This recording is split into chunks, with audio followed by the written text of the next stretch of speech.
Assalamualaikum warahmatullahi wabarakatuh. A'udzubillahi minasyaitonirrajim. Bismillahirrahmanirrahim. Alhamdulillahilladzi an'amana bi ni'matil imani wal islam wa kataba 'alaina fardhas shiyam wa nusalli wa nusallimu ala khairil anam Sayyidina wa maulana wa habibina wa syafi'ina Muhammadin sallallahu alaihi wasallam wa ala alihi wa sahbihil kiram, amma ba'd. Pemirsa Mutiara Hikmah yang berbahagia, alhamdulillah kita telah sampai pada pertengahan bulan puasa. Semoga puasa yang sudah kita lakukan benar-benar utuh diterima oleh Allah Subhanahu wa taala dan kelak kita masuk surga Allah Subhanahu wa taala. Allahumma amin. Pemirsa Mutiara Hikmah, selanjutnya tak lupa sholawat serta salam tercurahkan kepada junjungan kita Nabi Agung Muhammad sallallahu alaihi wasallam. Beliau sebaik-baiknya manusia, beliau adalah suri tauladan kita semua. Beliau adalah pembawa secerah harapan dari gelapnya zaman jahiliyah yang akhirnya kita bisa menikmati indahnya bulan Ramadan pada saat ini. Dengan harapan semoga kelak kita mendapat syafaat beliau di yaumul akhir. Allahumma amin. Pemirsa Mutiara Hikmah yang berbahagia, pada kesempatan ini kita sudah sampai pada pertengahan puasa.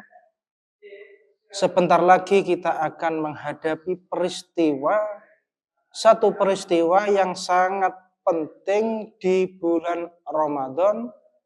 Peristiwa yang sangat penting bagi seluruh umat manusia, yaitu peristiwa nuzulul Quran. Apakah itu nuzulul Quran? Mungkin kita sudah sering mendengarkan nama istilah nuzulul Quran. Di dalam beberapa referensi ada dasar dari Al-Quran maupun hadis yang menjelaskan tentang pengertian nuzulul Quran. Mulai dari surat Al-Baqarah ayat 185, surat Al-Anfal ayat 41 dan seterusnya. Dalam hal ini akan kita kupas apa sih sosok di balik nuzulul Quran, atau siapa sih sosok di balik nuzulul Quran yang sampai-sampai terbitlah Al-Quran yang digunakan sebagai pedoman kita semua seluruh umat Islam di penjuru dunia. Kemudian lantas bagaimana kita nanti bisa menjadikan contoh dari peristiwa tersebut?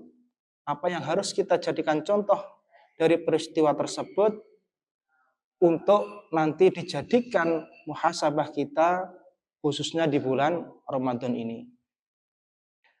Pemirsa Mutiara Hikmah yang berbahagia, ada dua fase dalam penurunan Al-Quran atau nuzulul Quran ini.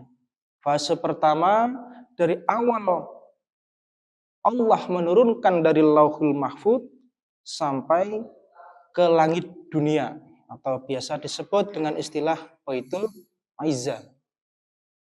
Kemudian fase kedua setelah itu adalah fase di mana turunnya Al-Quran dari Baitul Izzah atau langitnya dunia diturunkan berangsur-angsur kepada beliau Rasulullah Shallallahu Alaihi Wasallam.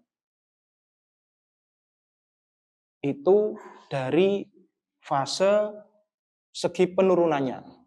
Kemudian ayat yang pertama kali diturunkan yaitu adalah 5 ayat dari surat Al-Alaq ayat 1 sampai 5. Ayat 1 sampai 5. yang berbunyi kurang lebih Bismillahirrahmanirrahim. Iqra bismi rabbikal ladzi khalaq, khalaqal insana min 'alaq, iqra wa rabbukal akram.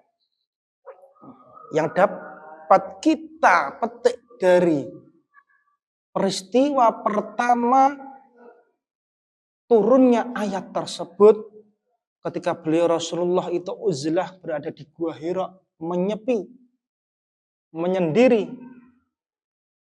Ya, beliau mendapatkan wahyu itu langsung melalui perantara malaikat Jibril.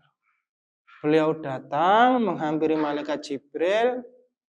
Mohon maaf, beliau Rasulullah didatangi malaikat Jibril.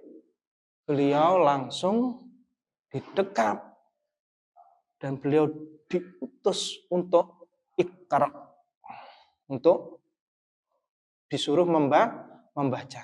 Maksudnya apa? Inilah kunci pertama Allah menurunkan Al-Quran untuk sebagai petunjuk kita hidup selamat di dunia maupun akhirat. Kuncinya adalah membaca. Nah, Iqra di sini tidak hanya membaca hanya segi letterlek. Kita hanya membaca secara tulisan. Kan tetapi Iqra itu bisa diartikan untuk membaca situasi, keadaan dimanapun kita berada dan kapanpun. Khususnya kita diwajibkan tholabul ilmi.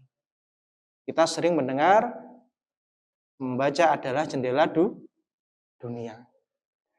Ya, pemirsa Mutiara Hikmah yang saya hormati, yang dimuliakan Allah, demikian yang bisa saya sampaikan. Allahumma fiq ila aqwamit thoriq. Wassalamualaikum warahmatullahi wabarakatuh.